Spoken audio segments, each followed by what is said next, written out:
Welcome to the Mind. What do we really mean by genius? Matters. Giftedness is so much more than an academic label. Podcast. We tend to think of gifted as kids being good at everything across the board. An exploration of giftedness. Originals are nonconformists. Creativity. People who not only have new ideas. Intelligence. They're the people you want to bet on. In childhood. I like to learn about things, but I like to learn my way. And beyond. This is the Mind Matters Podcast.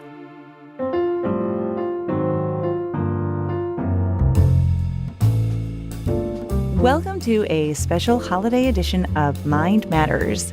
Today, we're going to be featuring ideas about surviving the holidays with neurodiverse kids and giving some gift ideas that are really great for those brainy kids in your life. With us today is Jen Merrill. Jen's the author of the book, If This Is a Gift, Can I Send It Back? And you can find her at laughingatchaos.com. Jen, thank you for doing this special edition with us. So remind us, you are or you're not a Black Friday shopper? Not enough money in the world for me to go shopping on Black Friday. Yeah, so, so we're kind of getting prepped. And now, how old are your kids? I have two sons, 18 and 15. What is the general holiday mood in your house? Like, is it something to look forward to? These days, it's a little slightly more Norman Rockwell than it used to be. You know, you've got the trees and you got the decorations, and hopefully I've had time to bake and actually bought gifts. The boys sleep in now. It is so glorious. I can't even begin to tell you. There were several photos of me when the boys were younger after Christmas gifts that my husband took of me passed out on the floor underneath the Christmas tree because they would get up at the crack of crazy. So now with teenagers, we just let them sleep. Yeah. We go downstairs, we'll start some breakfast, we make Irish coffee, and we just sit there under the tree and wait for them to come down. Sometimes they might come through and be like, yo, hey, parents, wake up. Presents, let's go. But it's a lot more chill. And I really appreciate that. And we still get to enjoy the fun excitement of like Santa and Christmas and all that jazz. Because we have, my brother has two young sons and they're local. So we get to live through them. They're 8 and 3. So we get to live the magic and ooh and ah through them. But for the rest of us, it's like, yes, it's a day to do nothing but sit in our pajamas and play with presents.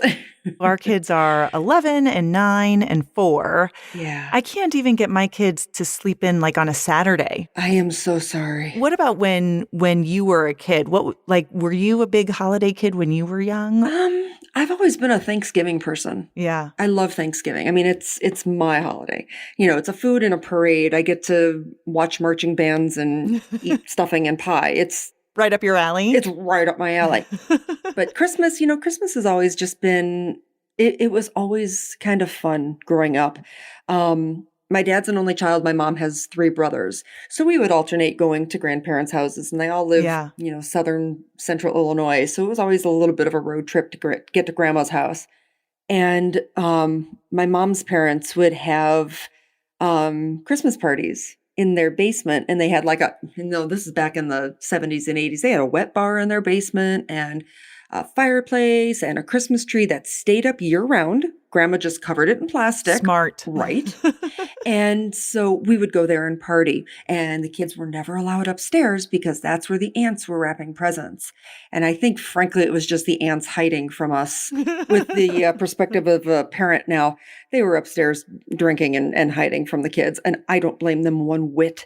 But we'd get to play with our cousins and have a grand old time.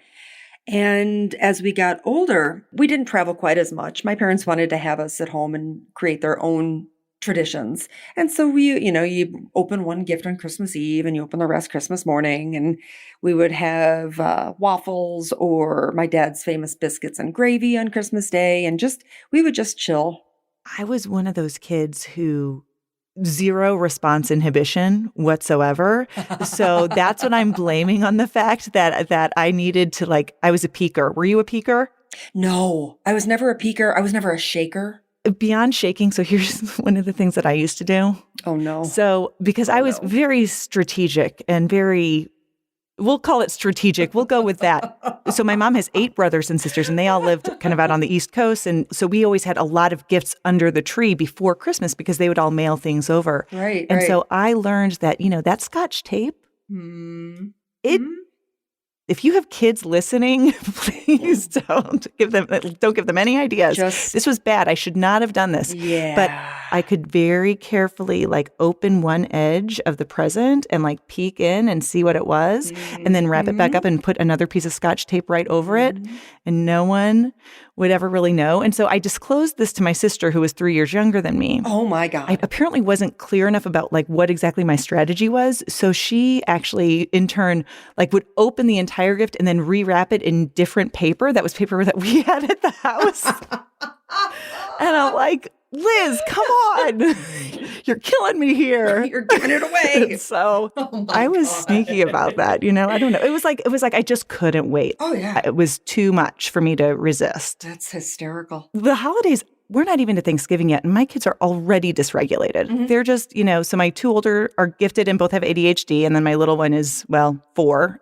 What is it about that dysregulation around the holidays with kids? I swear they pick it up from us. Because, if you think about it with the gifted and the wiring, and I've heard this, I can't remember who it was. I think it might have been Patty Gatto Walden, who called them satellite TV. Most people are cable. They get maybe 50 channels in, 50 channels out.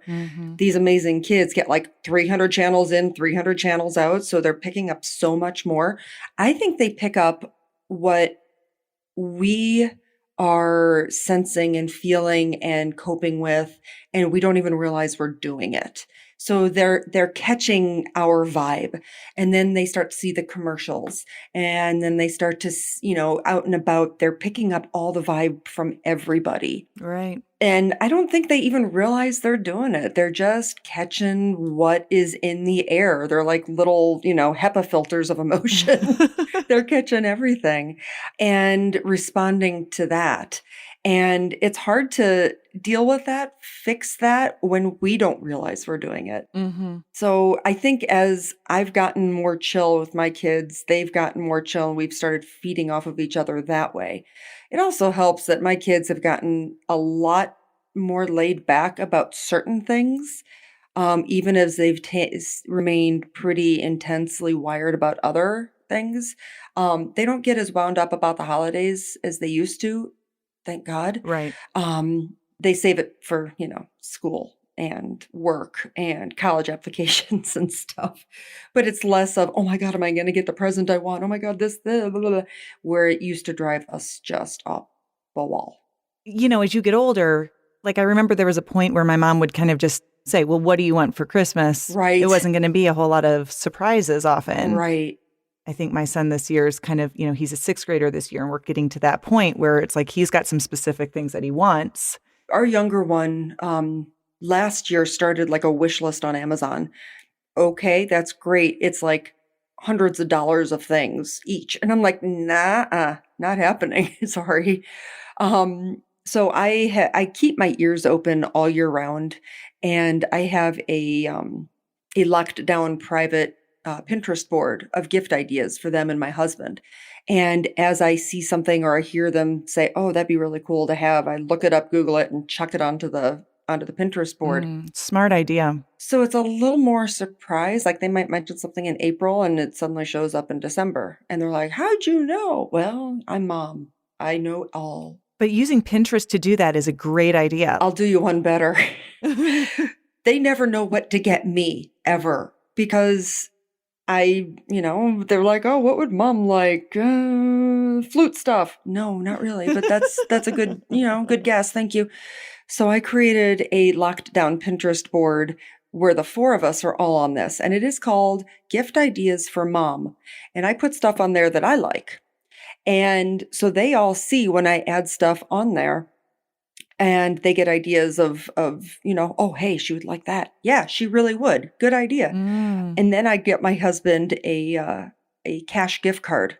so that he can go buy me presents and it doesn't show up on the banking statements that I'm in charge of. So I'm surprised. Last year was the first time I was surprised by any gifts in like 20 years. Yeah, that's cool though. That's a good idea, you know? I got stuff I wanted and I didn't know I was getting it. It was brilliant. I was a happy camper last Christmas. We actually just started last weekend. My daughter and I were kind of talking about it. I mean, I've just been so crazy busy.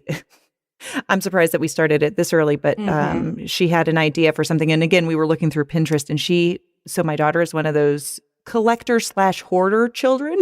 And so she keeps all of the things. And so she had about 3 different gallon-sized bags of seashells that she's collected over the years up in her room. I'm familiar. We found some very cool little ornamenty crafts that she's making with some seashells. Wow. You take 3 of them and stack them and hot glue them and then make them into little snowmen. And so they're super cute. But then we're using stuff that she already had and something that's kind of important to her. Oh. So that was kind of a cool thing that we were able to do. Oh, that's a great idea. Yeah. We stopped doing gifts for extended family a few years ago.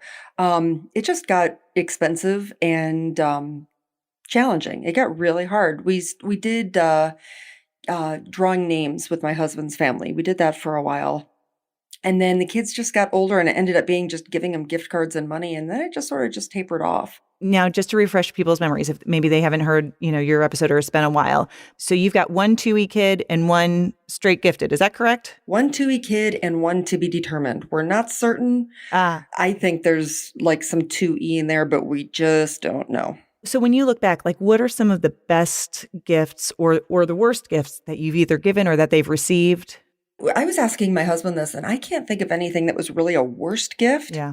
The best I could probably come up with is like clothing that just wouldn't fit sensory wise. Like there's tags in it, or they lived in like track pants forever, and one of them still does. So that they get like khakis or something that weren't going to work, or basically it would probably just be clothes or books or something that just didn't interest them. Yeah. But nothing that would cause just an overwhelming response. Or I've blocked it out of sanity preservation. Best gifts would come down to things that were just right up their interest alley. The Perplexus, like that 3D globe maze thing with the ball. Mm-hmm. It kind of looks like a Rube Goldberg machine inside this clear ball thing.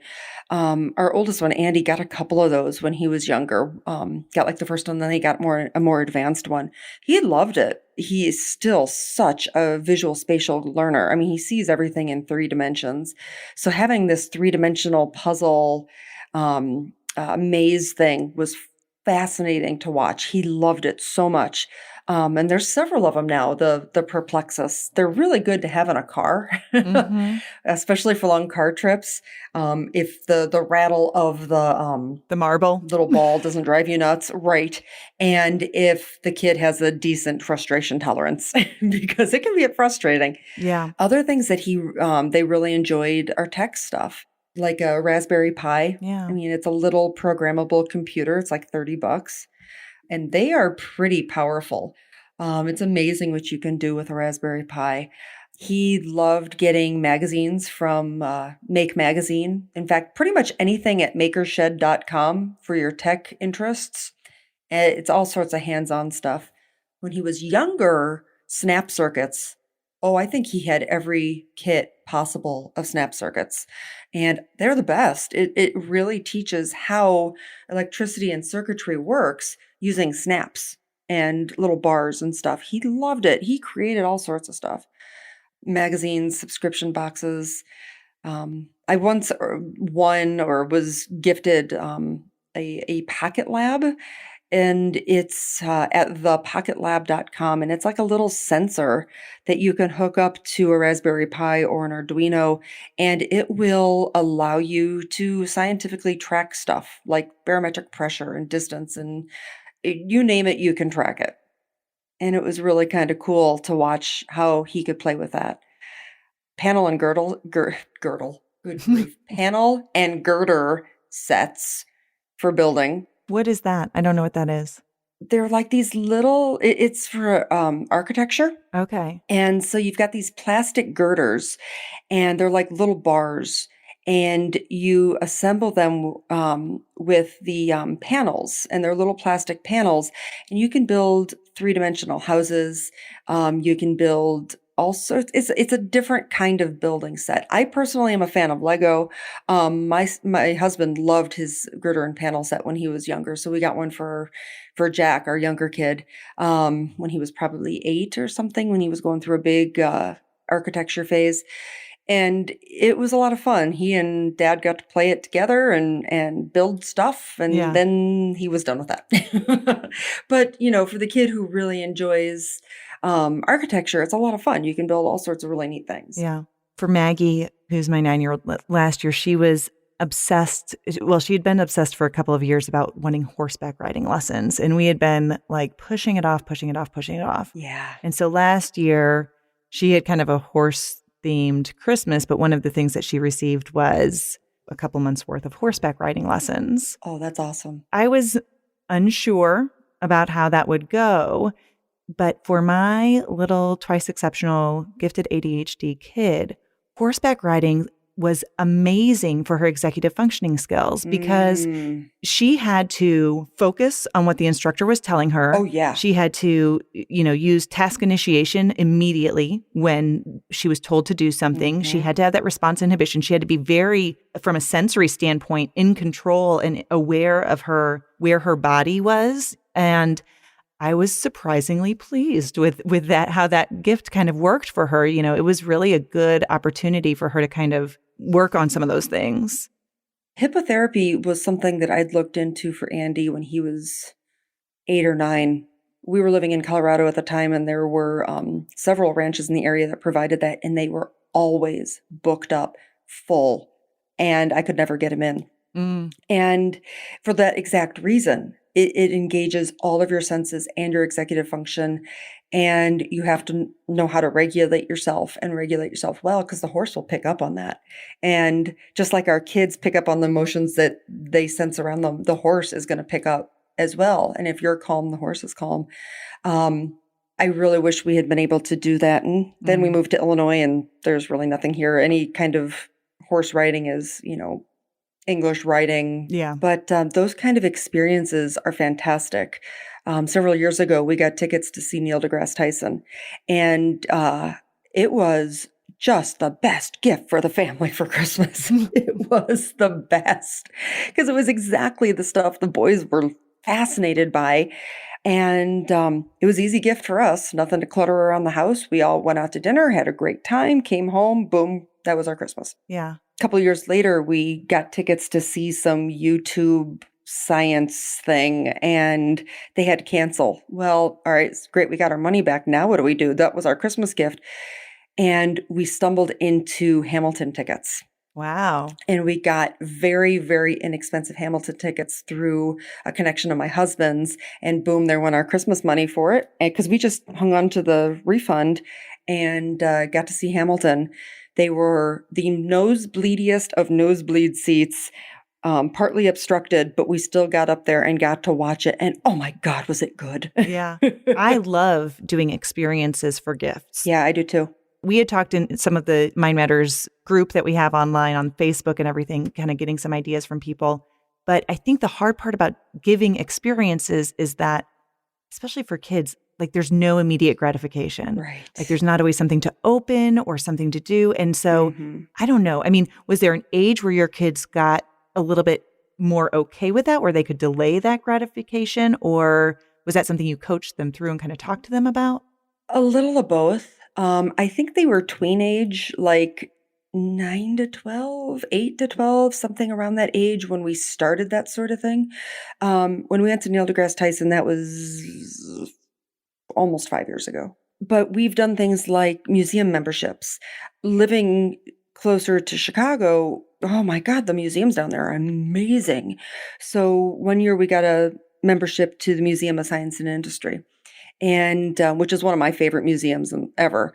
And we made sure we got one that had like the extra tickets for the IMAX and included parking Pro tip, always get the membership with the included parking because 2 visits and you're covered. I can't remember if we just had like an envelope on our tree or if we got like a science-y toy or something and then included that with like the science-y toy. Like That's a good idea. a Perplexus or something. Yeah, right? And just include it in there or something from the gift shop from that particular museum. But having a membership like that is fantastic because then they have member nights when you can go do special member things. And at the Museum of Science and Industry, you get to go behind the scenes of a lot of exhibits. You get to go and see, behind the closed doors. And they had an ice cream social. And it's the only building remaining from the Columbian Exposition that was held in Chicago, which is really kind of cool. So you get to see all sorts of really neat things. So I highly recommend a museum membership. I mean, if your kid's into art, throw them in an art museum. A lot of art museums have classes too, by the way. They're really good for that kind of kid. But if you have access to museums, they can be a really, really good gift. But you're right. Trying to make the experience when you're opening gifts, that needs a little extra forethought. Because otherwise it's just, oh, well, great, we got to go to a museum now. No, you don't. You get to go to a museum now. Yeah, it's fun. We're having fun here, kids. It's fun. Whether you like it or not. We're going to have fun, by God. Or, theme park tickets, depending on your kid. Get a membership to like Six Flags. That's the gift that keeps on giving. For my family, it would be a raging nightmare. We have been to Six Flags exactly once since moving back here, and we live not far from it. Yeah. I'm glad we did it. I'm glad we don't have to go again. None of us enjoy it that much. Any of those sensory kids, my son is not a fan of it. Like, he likes to go, and there are some things he likes to do. Mm-hmm. My daughter, who's a thrill seeker, she loves it. Oh, yeah. So do you have any ideas or thoughts about gifts that aren't necessarily, maybe something that they would have on their list or even an experience, but just one of those things that you're like, wow, this would be something that would be really, a benefit or something that maybe is a little more expensive that you wouldn't just buy during the rest of the year? It's hard to spend money on these kids when it feels like we spend money on these kids all the time. I highly recommend weighted blankets. Yeah. They are coming down in price and you can get them on Amazon now, which I find remarkable because when I first bought a weighted blanket a bazillion years ago, I had to special order it through a website I was lucky to find. But weighted blankets are the bomb for highly sensory kids. It calms them down. It is... I sleep under my son's old one. He has a newer one. It's not heavy enough for me. I'm tempted to get a heavy one for me, and because they're just soothing. It's like you go to the dentist, they put on the lead apron, and I'm like, can you just leave it on me? I know that sounds weird, but it's just so soothing having that weight. The other thing that I'm looking into, and I look into for my kids all the time, are subscription boxes, something that might come every month or every other month. To just keep it going all year long. Cratejoy.com has a huge variety of subscription boxes for all ages and interests. And then stocking stuffers, I always go for unusual candies or foods that I'm not going to buy my kids throughout the year. Like, I have one kid who loves Kit Kats, like crazy loves Kit Kats. Oh, yeah? So one year I got him... I might do it again this year. I got him like the Japanese assortment of Kit Kats because I guess in Japanese Kit Kat sounds like luck or something along those lines. So they're very popular. And he had like green tea Kit Kat and guava. I mean, just strawberry. And it was like 20 different flavors of Kit Kats. He was in heaven. That's a good idea. Yeah, like the unusual stuff. You go to World Market, you can find all sorts of really cool things. And, the internet is your friend. I think one year when growing up, I got smoked oysters in mine because I loved smoked oysters, but my parents aren't just, they thought, hey, this will be fun. And raspberry vinaigrette.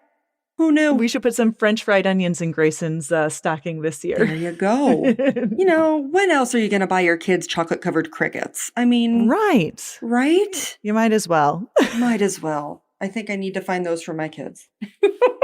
Jen, thank you so much for talking today about the holidays and giving some of those ideas. Hopefully everyone will manage and stay regulated and survive to the new year. We do what we got to do for our kids, and everyone else can just off. Yeah. Well, I'll be thinking of you when I'm up at the crack of dawn. Oh, yes.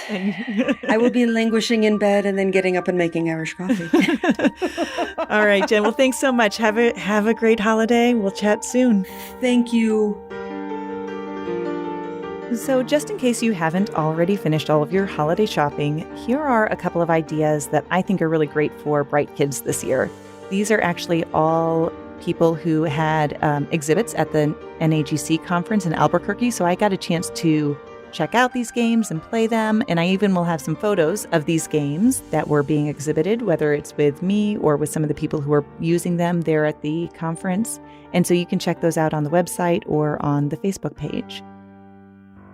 So the first game is actually a card game, and it is from looney.labs.com. That's LOONEY labs.com. And it is a card game called Flux, FLUXX. And it's very cool because what it does is it requires the players to use a lot of flexible thinking and adjusting their strategy as they go. It's not a long-term strategy game where, you know what the goal is at the very beginning and you work to achieve that goal at the end. The goal can actually change as the game goes on based on what cards the players play. So the rules can change and the goals can change. And I think this is a really fun game for bright kids who like that strategy, but like to have to be able to think on their feet as well. The cool thing about this too is that there is the Flux card game, but they have all these different varieties. So there's a Star Trek variety or a Monty Python variety or even a Doctor Who variety and even a holiday variety. So if you want to go to their website, you can check those out and order them, but that would be a really fun card game for the kids to play. The next name is Corridor, and that's spelled QUORIDOR, and you can find it at the website gigamic.com. This is a game that has a wooden board, and it's played with two pawns that face each other, and your goal is to get your pawn to the other side of the board and prevent your opponent from getting their pawn to your side of the board. The way that you do this when you play is that each time you go, you can either move your pawn one space, or you can use these little fence pieces and place them into a groove that then makes kind of a labyrinth or a maze or a corridor that can block the other player from reaching your side of the board. So there's a strategy there and a lot of visual spatial strengths that go into playing this particular game. Finally, I recommend going to teachergeek.com. Now, this is a website and it's not necessarily a game, but it's an activity that could be used at home or in the classrooms. So basically what you're doing is that you are taking all of these different components like gears and motors and pulleys and syringes to build robots or machines that can do a variety of different things. So for example, I saw a claw game that was created using hydraulic pressure from a syringe, or a robot that made drawings using 4 different markers at a time. The cool thing about this website though is that you can either purchase those components in bulk, and all of the lesson plans and the ideas and the experiments are downloadable for free. So even if you maybe already have a lot of those different components, you might just go and look at some of those experiments and activities and see if there might be something that you can use in your classroom and at home. So that wraps up our episode on holiday gifts and surviving the holidays with gifted and TUI kids. We hope that you've gotten some good ideas. If you need links or want to revisit these ideas, please visit the episode page at mindmatterspodcast.com. And a big thanks to Jen Merrill from laughingatchaos.com. In the meantime, I hope that you and your family have a wonderful holiday season. I'm Emily Kircher-Morris. I'll see you next time on Mind Matters. Jolly old St. Nicholas, lean your ear this way. Don't you tell a single soul what I'm gonna say. Christmas Eve is coming soon. Now you dear old man, whisper what you'll bring to me. Tell me if you can.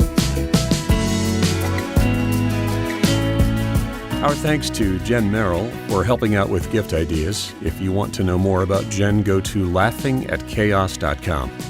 For links to most everything we mentioned on this episode, go to mindmatterspodcast.com and page down to the episode 48 page.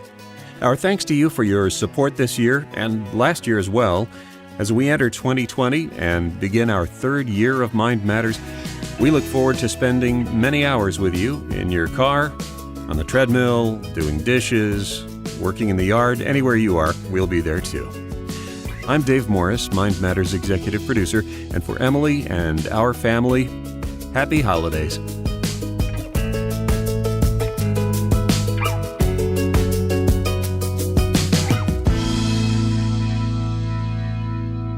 Mind Matters is a Morris Creative Services production.